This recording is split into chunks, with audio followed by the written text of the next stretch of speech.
What's going on, y'all? This is PJ with Fort Worth Trailer Supply, and this is our mobile rig.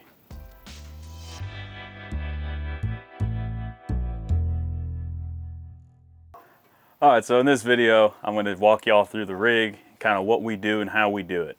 So basically what you're going to be looking at when we roll up to you is we have a 2018 Dodge Ram 3500, all decaled out with all of our information, phone number, all that. That will be hauling our cargo trailer, which is a 8 by 20 foot cargo trailer that's been custom outfitted by yours truly and my business partners. The trailer itself has a tandem 5,200 pound axle, and it's pretty standard as far as trailers go, with the exception of some of the modifications that we've done to it. This trailer is a working rig. She's a little dirty, a little disorganized, but it gets a lot of work done, and don't exactly have all the time in the world to sit there and make it super pretty for this video. So what you're looking at behind me is kind of the information center where we do all of our research for parts, all your point of sale, all our customer contact really while we're on the road. So kind of have it outfitted with a desk, as you can see. Underneath is where we store a lot of our parts, so a lot of your running gear, your hubs, your drums, your backing plates, and then on top, laptop, printer, a couple catalogs from some of our distributors. That way, if you need any parts, we can look them up for you. And then I'll bring you over here because this is a pretty neat piece of art here. So over here, we have all of our overhead lights split into a distribution panel. Basically, we have all of the power in this rig split into two systems. You have your AC power, you have your DC power. Your DC power is just going to run off the battery, as you may know, but that's so that we can basically boondock. So if we're on the side of the road somewhere, we're helping somebody out, there's no power hookup that can be easily accessible by us, then we're going to go ahead and run our overhead lights, which are these guys there, all the way up and down the trailer. So all of those little LED strips that you see up there are going to be our DC LED strip lights. Those just run off the battery, like I say. So outside of that, we also have our AC side of the power distribution on this rig. So let me take you outside real quick. So on the outside, we'll have power hooked up through an outlet on the outside, which can be 50 amp, but most of the time we use 30 amp because that's really what's available. That will provide power to the inside, and on the inside that power will be ran multiple different ways, namely through the conduit you'll see up there, to a couple of lights, to some outlets, powering everything that we need in this trailer. Things like, I don't know, DeWalt battery packs, our little homebrew, what we call R2D2, which is basically just a DC electrical testing device. It's a battery and a couple leads. Battery charger, just everything that you need to keep charged and all of that. We also have a RV style converter mounted here. If you're not familiar, the converter is basically just going to take your AC power and, you guessed it, convert it over to DC. That's hooked up to our onboard battery. That'll charge the battery. That'll fuel the lights up top. So, yeah. All right, so outside of that, what else do we have in this trailer? So that's your electrical side. Kind of gave you a rundown of the chassis that we're dealing with. Outside of that, this is where we do all our work. So behind us is your bearing pack counter. That's basically where we're going to break down all your hubs and drums. We're going to take out the grease seals. We're going to take out the bearings. We're going to clean them in our little mobile parts washer there. And I can say mobile because it's on wheels. So basically that's your bearing pack counter. We'll sit there and we'll clean everything, and then we'll repack the bearings with grease in our fancy dancy little bearing packer here. This guy, now you can sit there and pack bearings by hand, old school, but look, if you're going to be doing this and you want to do it with any sort of efficiency, this is the way to do it. And then on top of that, we also have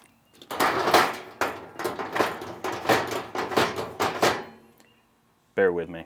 On top of that, we also have all of your bearings. So we stock as much as we possibly can on this rig. That way we don't need to constantly restock parts, and if you need it, we try to keep it on board. Now granted, it's an 8x20 trailer, there's only so much you can keep on board, but we look out for your most likely scenarios and kind of what is most common that we do. So we've kind of got your bearings underneath the bearing pack bench, all organized into your 3,500 pound, your 5,200 pound through 7K, which is where we stop our maintenance at, and then grease seals on the bottom, and then a couple boxes of all your various different styles of caps in trailers.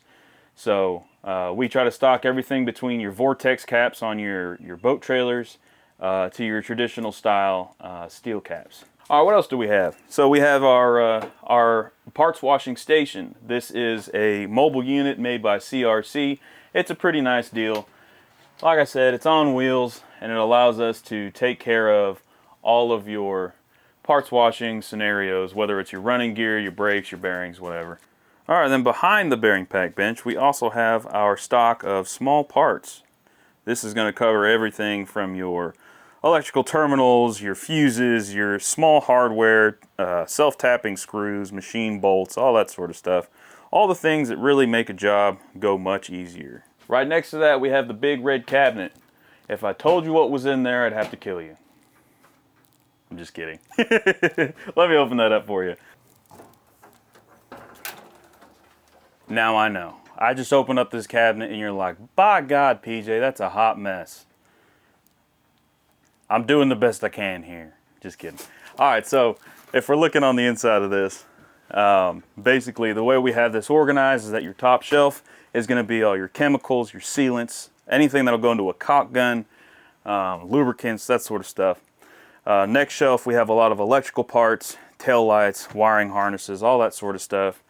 And then third shelf down here, we've got you some RV parts, things that go bad on RVs all the time. If you're an RV owner, you understand that. Things like your water pumps, things like, I don't know, PEX lines that break, all your joints and things like that, propane hoses, things that are commonly used on RVs. And then on the bottom shelf, we've got a lot of running gear and some 7-way cord connectors. These guys.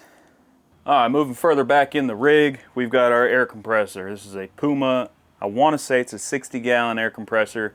That was provided to us by the good folks over at Green Valley Compressor. Now, those folks are up in Keller, Texas. If you're in the area, check them out. They know their stuff. The way we've got this compressor set up basically is the compressor is wired in to an outlet. The outlet can be ran to the generator that we keep on board at all times. That generator, or that air compressor, will fuel our regulator up top. This guy up here. That will regulate our air pressure depending on where you set it, as well as remove moisture from the air. That way it doesn't ruin all your air tools. From there, from that regulator, we go to this reel here. This reel allows us to deploy line, I want to say something like 30 feet very easily, and generally we try to park close to whatever we're working on while we're working on it. Next up, we've got our little welding rig back here. It's a Miller-Matic. It can be set up to run either your 75-25 argon mix, or you can put flux core in it, but flux core just doesn't produce as pretty of a weld, so we like to use gas. But that's on a cart. You'll notice a common theme here. Everything on this rig is on wheels. That way, if we need to, we can deploy it out of the rig and not have to bring things into the rig. Sometimes, depending on the situation, someone's stuck on the side of the road, or they have a storage lot, and the storage lot's just not very easy to access. It's just much easier to be able to bring our stuff to the rig that we're working on instead of the other way around. Now I know what you're thinking. Hey PJ, you showed us the whole rig, but I saw that giant toolbox. What's in there? Well, let me show you. We try to make sure that we're stocked with every tool that we could possibly need, because efficiency is the name of the game in mobile repairs. So I'll walk you through this toolbox. It's a sweet setup. Your first drawer is going to be all of your sockets, and when I say all, I mean all. The 6-point, 12-point, quarter-inch drive, 3/8 drive, half-inch, all of your Allen keys. We've got hex bits. If it's on an RV, we can take it off.